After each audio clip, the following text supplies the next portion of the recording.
ఒక సందేశం లేకపోతే హెచ్చరిక ఏంటంటే, నువ్వు యేసుతో ఉంటేనే నీ జీవితం ఆశీర్వదించబడతాయి. ప్రభుతో ఉంటేనే నువ్వు అభివృద్ధి అవుతావు.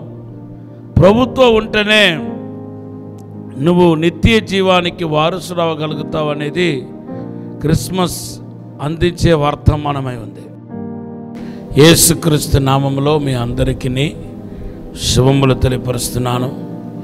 Praise the lord. ఈ సమయంలో దేవుడు మనకి ఇచ్చిన వాగ్దానం యెషయా గ్రంథం 54వ అధ్యాయం 10వ వచనం, అలాగే కీర్తన 1:3 దేవుడు వాగ్దానం ఇస్తున్నాడు.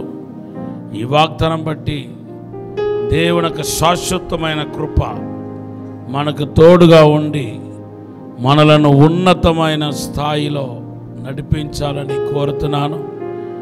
ఈ 11 నెలల్లో జరగని అద్భుతాలు ఏదైతే ఉందో, పొందని ఆశీర్వాదాలు ఏదైతే ఉందో, వాగ్దానం చేయబడి ప్రవచించబడి జరగని కార్యాలు ఏదైతే ఉందో అవన్నీ దేవుడు ఈ నెలలోపుల జరిగించి మనలను నూతన సంవత్సరములో సమృద్ధి పొందిన వారుగా, ప్రవచనాలు నెరవేర్చబడిన వారుగా మళ్ళీ దేవుడు ముందుకు నడిపించబోతున్నాడు.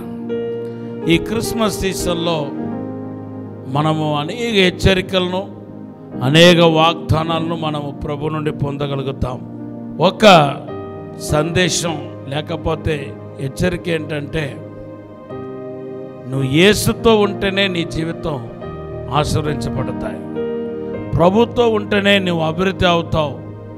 ప్రభుతో ఉంటేనే నువ్వు నిత్య జీవానికి వారసుడు అవ్వగలుగుతావు అనేది క్రిస్మస్ అందించే వర్తమానమై ఉంది.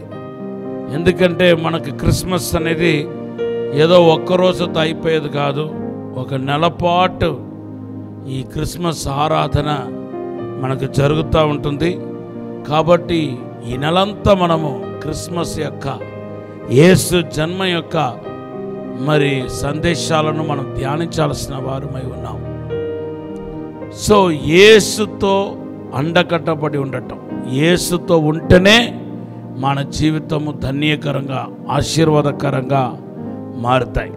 యేసు ప్రభు కూడా ఈ మాట చాలా గట్టిగా చెప్పాడు. యోహాను సువార్త 15వ అధ్యాయం 1 నుండి 5 వచనాలు చదివితే, నేను నిజమైన ద్రాక్షవల్లిని, మీరు తీగలై ఉన్నారు. తీగ ద్రాక్షవల్లితో ఉంటేనే ఫలిస్తాయి. తీగ ద్రాక్షవల్లితో ఉండకపోతే అది ఫలించదు. 5వ వచనంలో అంటున్నాడు, 15:5లో, నేను లేకుండా మీరు ఏమీ చేయలేరు అంటున్నాడు. కనుక యేసుతో అండకట్టబడిన ప్రతి ఒక్కరి జీవితము ధన్యకరంగా మారినట్టుగా పరిశుద్ధ గ్రంథంలో మనకు ఈ యొక్క యేసు జన్మాన్ని పురస్కరించుకొని రాయబడిన సంభవాల్లో, సందేశాల్లో మనకు కనపడుతున్నాయి. యేసు తల్లి అయిన మరియా యేసు ప్రభుతో పరిచయం అయినప్పుడు యేసు ప్రభును 9 నెలలు మోసి తర్వాత ఈ లోకానికి దేవుని కుమారుడైన యేసు పుట్టడానికి సాధనముగా వాడబడినప్పుడు ఆమె ఎక్కడ ఉందంటే ఒక పశువుల పాకల్లో తన జీవితాన్ని ప్రారంభించినట్టుగా మన పరిశుద్ధ గ్రంథంలో కనపడుతుంది. లూకా సువార్త 2వ అధ్యాయం 12వ వచనములో మనకు కనబడుతుంది. పశువుల పాకలో తన జీవితాన్ని ప్రారంభించబడినట్టుగా మనకు కనబడుతుంది. అయితే ఇప్పుడు యేసుతో ముడివేయబడింది కాబట్టి ఈమె జీవితం పశువుల పాకలోనే ముగించబడలేదు. ఆమె జీవితం ఇంకా సచ్చేదాకా పశువుల పాకలోనే లేదు.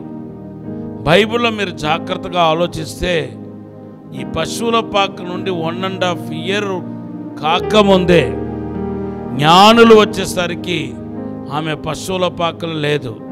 బైబిల్ చెప్తుంది, మత్తయి సువార్త 2వ అధ్యాయం 11వ వచనం చదివితే, జ్ఞానులు యేసు యొద్దకు వచ్చేసరికి ఇప్పుడు మరియ ఎక్కడ ఉన్నారంటే ఇంటిలో ఉన్నారు. దేవుని నామానికి స్తోత్రం.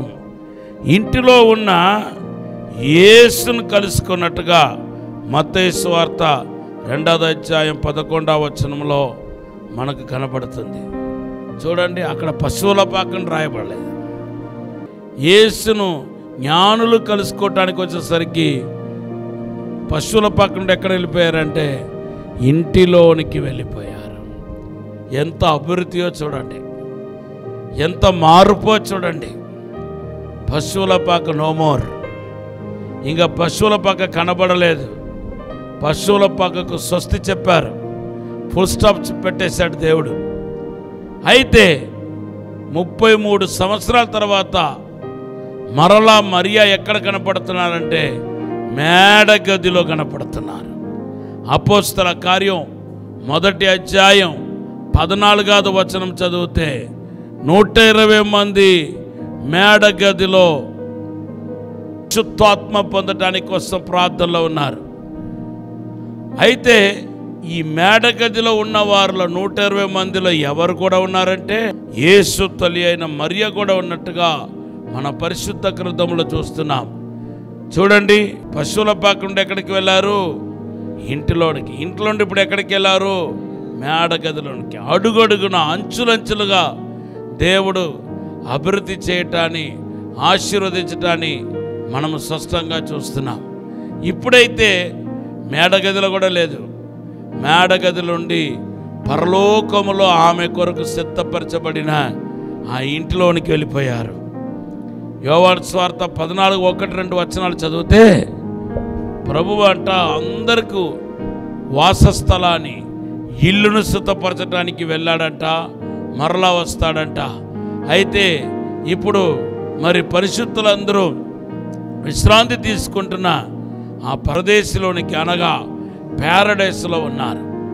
సమయం వచ్చినప్పుడు దేవుడు తన సంఘాన్ని తీసుకెళ్ళిన తర్వాత దేవుని బిడ్డలారా అక్కడ మరి ఎవరికి వాళ్ళకి కేటాయించబడిన ఆ యొక్క నివాస స్థలాల్లో ఉంటారు. మరియా ఉత్తమమైన దాన్ని, శ్రేష్టమైన వాటిని ఎన్నుకున్నారు. దేవుడు ఆమెకి ధారాళంగా ప్రసాదించినట్టుగా మన పరిశుద్ధ గ్రంథంలో చూస్తున్నాం. ఈ దినాల్లో దేవుని బిడ్డలారా, యేసు లేకుండా మీరు ఏమీ చేయలేరు. యేసు లేని జీవితం శూన్యం. యేసు లేని జీవితం, నువ్వు ఎంత చదువున్నా, ఎంత జ్ఞానం ఉన్నా, ఎంతటి భక్తి ఉన్నా, నీ జీవితం యేసుతో అండకట్టబడకపోతే, యేసుతో లేకపోతే నీ జీవితానికి విలువ ఉండదు, నీ జీవితానికి ఆశీర్వాదం కలగదని మనకు స్పష్టంగా ఈ వాక్యం మనకు తెలియపరుస్తున్నాయి. యేసు 12 మంది శిష్యులను పిలిచాడంట. ఎందుకు ప్రత్యేకంగా కొంచెంమంది ఎన్నుకున్నారంటే, మొదటి కారణం ఏంటంటే వారు యేసుతో పాటు ఉండటానికి పిలిచాడంట.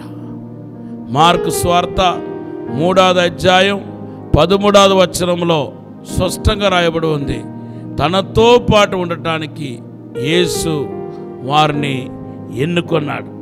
ఆ తర్వాతనే సేవ, రోగులు బాగు చేయటం, దెయ్యాల వల్ల కొట్టడం, సువార్త ప్రకటించడం వల్ల తర్వాత దేవుడు ప్రధానముగా ఆయన మన నుండి కోరేది ఏంటంటే మనము యేసుతో ఉండాలి, యేసు మనతో ఉండాలి.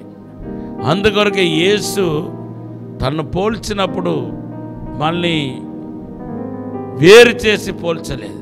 నేను ద్రాక్షవల్లిని, మీరు తీగలై ఉన్నారన్నారు. మరి ఎఫెసీ పత్రికలో మనం చూస్తే మరి మీరు శరీరమై ఉన్నారు, నేను శిరస్సై ఉన్నాను అన్నాడు. కొరింథీ పత్రికలో చూస్తే మీరు ఆలయమై ఉన్నారు, ఆలయంలో ఉన్న దేవుడు నేనే అన్నాడు.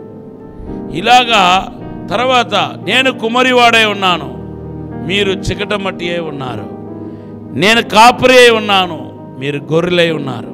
సో యేసుకు మనకు ఎడబాపు అనేది లేనే లేదు.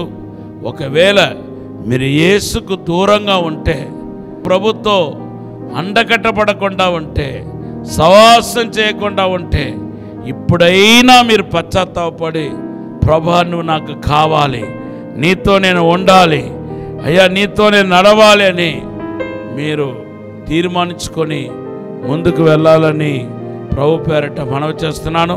ఇప్పుడు ఒక చిన్న ప్రార్థన చేస్తాను. పరిశుద్ధము నమ్మకమైన మా పరలోక తండ్రి, మా జీవితంలో కనబడే లోటుపాట్లన్నిటినీ సరిచేయమని అడుగుతున్నాను తండ్రి. పాపులు నీ ఎదుట నిలబడనేరారు ప్రభా, మమ్మలను కడగండి ప్రభా, మమ్మలను పరిశుద్ధపరచండి ప్రభా. అయ్యా నువ్వు కావాలి తండ్రి, నీతో మేము జతపరచబడాలి ప్రభా, నీతో మేము ఏకమవ్వాలి ప్రభా తండ్రి. అటు కృప మాకు దయచేయండి ప్రభా. అయ్యా నీతో కలిసి ఉండే భాగ్యం దయచేయండి. మమ్మల్ని ఇప్పుడే అభిషేకించండి, యేసు నామములో స్వస్థపరచండి, విడుదల అద్భుతాల ఆశీర్వాదాలు దయచేయండి. ఈ రోజంతా కనుపాప వలె కాపాడమని యేసు నామములో అడిగి వేడుకుంటున్నాము తండ్రి. Amen. Have a blessed day. Hallelujah. Amen.